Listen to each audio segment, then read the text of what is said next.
And of course, Josh, you mentioned na one of the reasons you joined PBB is because of your late dad. Yeah. Oo. Of course, lahat kayo gusto nyo maging big winner. And of course, you wanted to win because of your dad. Yeah. But you didn't make it. But ano yung gusto mo na lang sabihin sa daddy mo? Ako siguro gusto ko lang sabihin sa dad ko.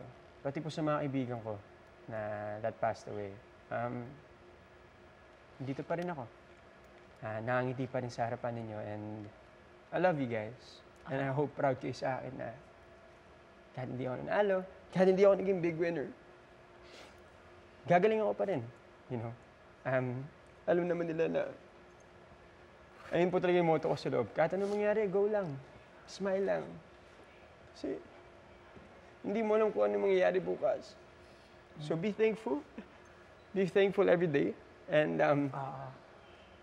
kakayanin mo kahit anong pagsubok. So I want to tell my dad and sa mga kaibigan ko, I love you guys.